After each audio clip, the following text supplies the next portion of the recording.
Right. Hello everyone. Okay.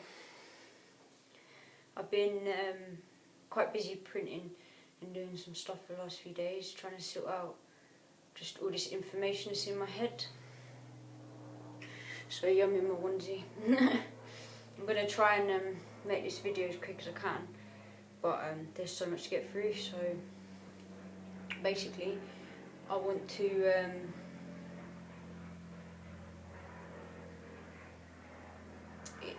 touch on the Fleur De Lis, yeah, because I said I would, and I've been looking at loads to do with it, and there's just more and more keeps coming up. So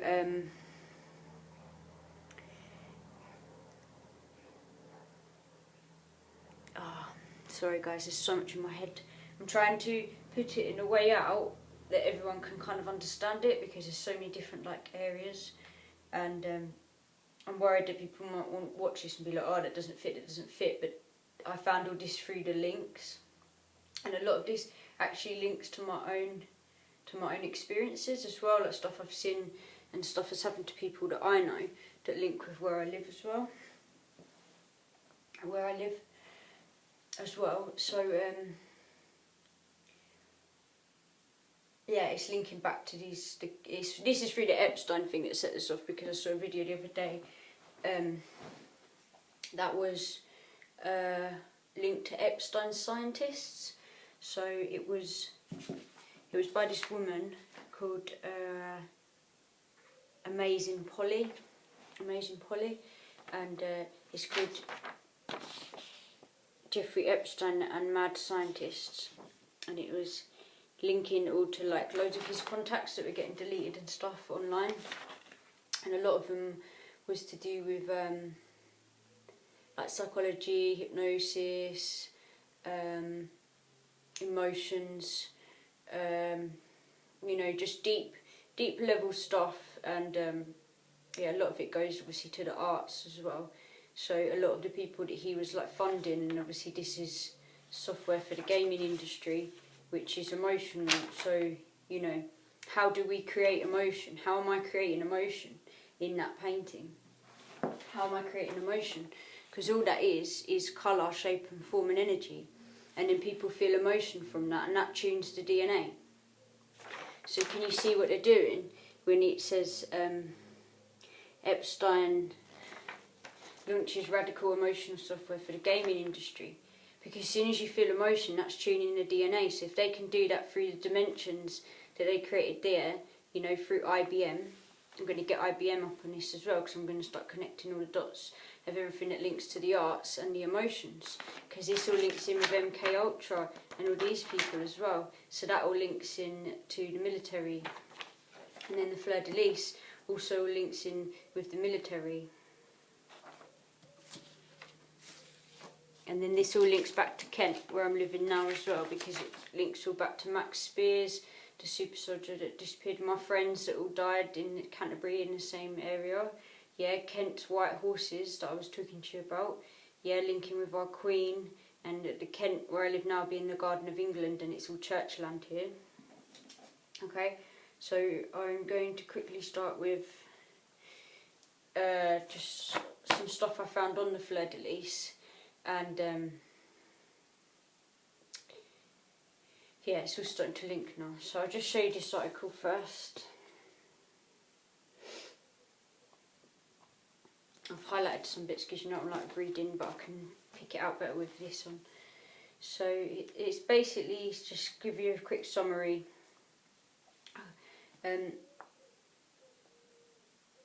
So the Fleur De Lis.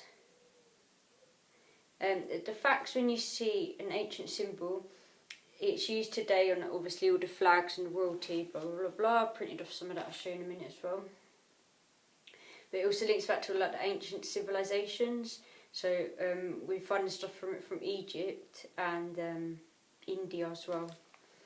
But it says it can also be tracked to ancient civilizations. You can be certain that it is the very same royal brotherhood, using the same old royal symbols to honour their ancestors. Remember I said about it stuck in the subconscious mind and anything that's linked to it. So everything that's looked at the Fleur De Lis, what that the symbol within the mind, because the mind would really store the memory of it ages and ages ago. Yeah, and then all these people in war and that, because it's on all the helmets. Like, if you're looking at your friend dying in war, that's a state of trauma, and then it's like imprinted, but because you're always looking at these symbols and these military, like everything has a memory to it. And then the subconscious is the place where we're all connected. So the place we're all connected is through, like, where everyone would feel motion and where everyone would kind of be in the same bit, and this is through the subconscious, so that's through the art. And the Fleur De Lis is a piece of art that was created with lines. So it was actual dimension that was created, and then it's used everywhere, so it holds like an absolute massive amount of energy just to that subconsciously. It is like a whole, through everything, this symbol. It's actually been quite hard to just get through all the piles of crap that is surrounding it to actually get through to the minimum of what it is, and I've just been using my discernment to do that.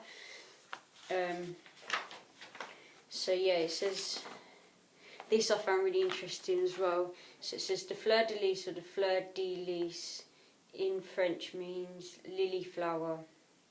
Fleur means flower, Lis means lily or iris. Iris, yeah? Think about that, because that's really important. I didn't even know it meant that.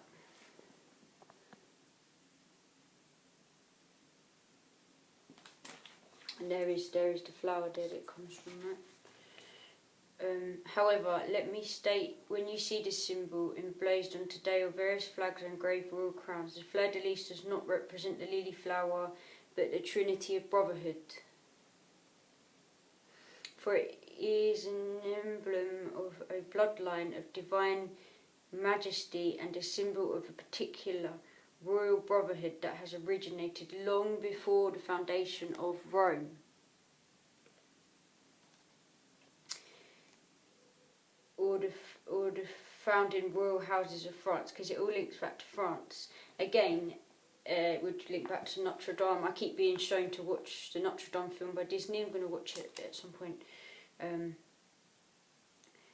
So the Fleur De Lis is modelled after the lotus in Egypt that was associated with the psychotropic Nile lily. Psychotropic.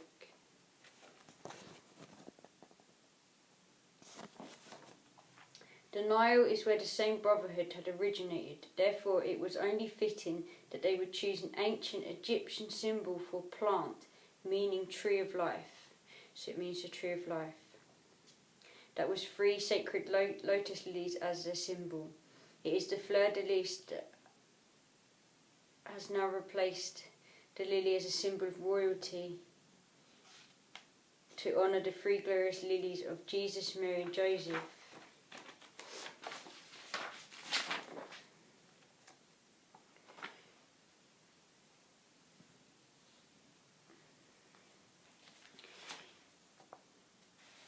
The white Fleur De Lis is often called the coronation of the Blessed Virgin Mary, the flower of the Queen of Heaven. The Blessed Virgin Mary is a symbol of purity or whiteness. This is held in a like reverence by the Latin Greek Reformed churches everywhere as the day when the angel brought the happy tidings to the Blessed Virgin Mary of the incarnation of the Son of God.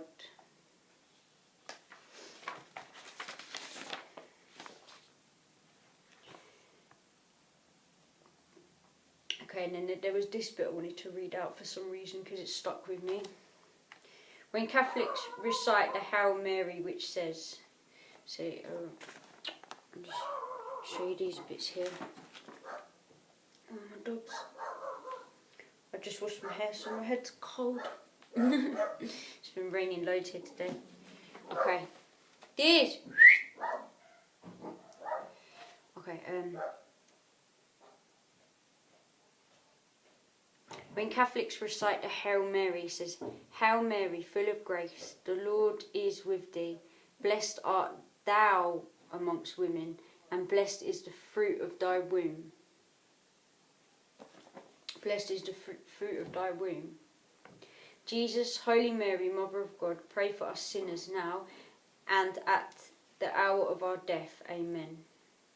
When the Hail Mary prayer is said, it is done for the Mary and her seeds, the children in the bloodline of the blessed Trinity, represented by the Fleur De Lis, who the Virgin Mary is the new Eve via the Old Testament.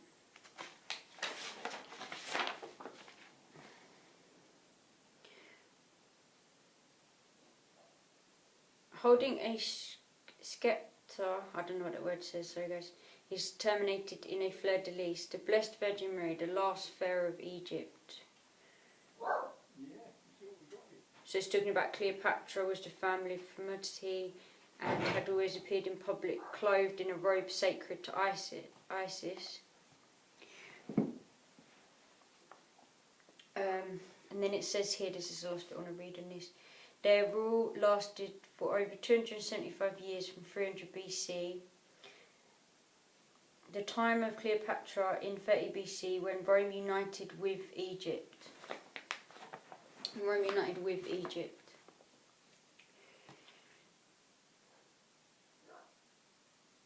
This same family, you will find ancient times that his family had lived amongst various peoples such as Assyrians, Greeks, Persians, Romans and Egyptians. You can even trace this symbol into ancient depicted artwork and also the headdresses of the Egyptian sphinxes.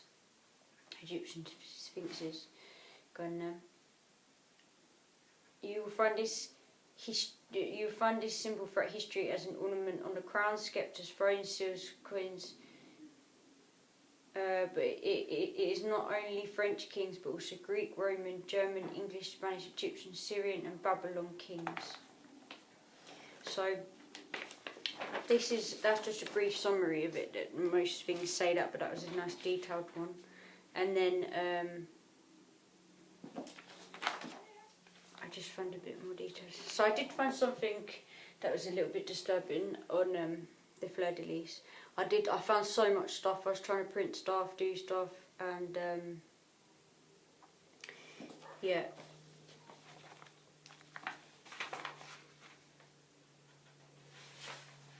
So Darren from Awakening Soul Shedding Descent, he was sending me some stuff like some old coins and that from India with the Fleur De Lis in. I was channeling it. I was getting images of it related to time. So there's a Cambodian painting up here that I got from Angkor Wat. This was from Angkor Wat, the temples when I went to it. I don't know if you can really see it now. It's got an elephant in it too. It's really stunning. You can see they get every mark right. But when you go onto, sorry, my mum's trying to come in. When you go into the top bit, it means past, present, future. This actual temple, this is one of the temples. So the heads mean past, present, future. And they were showing me that in my subconscious. And then the Fleur De Lis. And then the Fleur De Lis. So I think it's linked with time. And when you watch stuff grow, like every time you watch stuff grow. Oh, come on. Not having a great day, am I, today?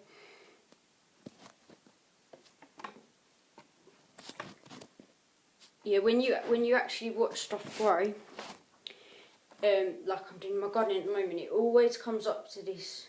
It always starts like this and then grows through the middle. That is like the Fleur De Lis, like the growth of Gaia. Yeah. But all the Knights Templars and that all link with the ley lines, and this is obviously linked with the Knights Templar right here because we were living in Knightscroft, then Priestwood, then my little sister's dad and that from Walton, and they all live like around places like Rochester, North here is all linked with the Knights Templar, and then Canterbury, the place I always bring up, linked with the 14 ley lines up there, and then you've got Christchurch, all these other people like trying to buy up down there. Trying to buy up all of Canterbury, and how I see it is that then people are going to want to be there, certain businesses, certain people, because then they're manifesting to 14 ley lines, which is sending out more energy and getting more recognition from these certain specific locations. And you see like, you know, you've got the big cathedral there, and you've got like just a lot of weird things going on down there. Like I said, Max Spears was from there. Got his thing here. Anyway, so the Fleur De Lis is on all the hats of all the Knights Templars and that. So I started looking into it, and it was on all my water bottles. I didn't understand why they were trying to take over my water bottles with it. And it's even on my doormat outside there. It's on all the cushions in my house. It's on everything. It's everywhere. But yeah, even these link up to here, like Egypt. So this is some of the stuff Darren sent me. The symbol that they wear, like the King's Regiment. And again, it links with the horse. A lot links with the horse back to here. And then, so this here, why is the Fleur De Lis on a British coat of arms? I'm going to start looking into the coat of arms. So this is our British coat of arms. Well, here's a few. Actually, that's the Canadian one there. But you know what I mean by these. And okay,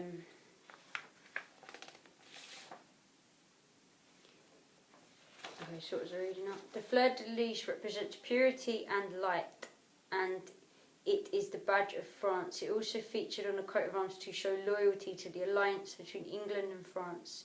The chain around a unicorn's neck is to represent the rulers of England, has Scotland under their control. And then that one below it says, why is there an official animal of Scotland a unicorn?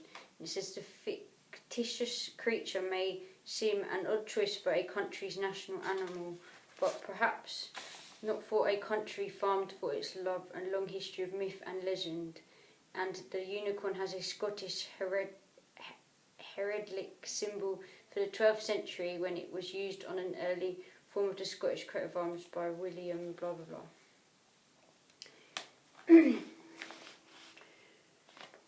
Okay.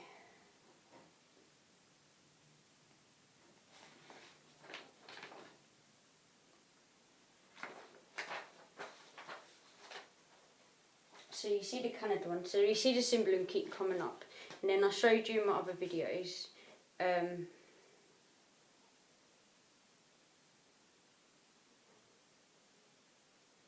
more to do with the horses.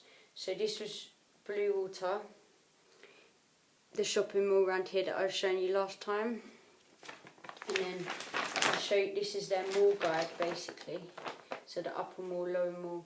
And if you can see in the corners, you've got like Sun Court, Star Court, Moon Court in the corners, and all the gold and silver shops are only in these corners. And this was built for the Queen, and it's in a big thing of chalk, yeah. And it has the rearing horse up on the wall, and I was showing you like all the symbolism to do with all that. And then in England we've got like the white horses carved in the chalk, and the chalk is basically dead bones. It's all dead bones, and yeah, UK seems to have the most chalk, and then it goes into limestone that can come from us. So anyway, right, let's get back to the Fleur De Lis. One thing that I'm going to link now, actually, I don't know if to stop this video and carry on going. I might do a set of 3. Might have to do a set of 3. Now, so we're getting through the Fleur De Lis. It's on all the military, it's on the water, it's a fashion statement, it links to countries, and when I was looking more deeply into it, I came across this article which was kind of weird, and it's basically called the Fleur De Lis. It's like a technique they use in plastic surgery,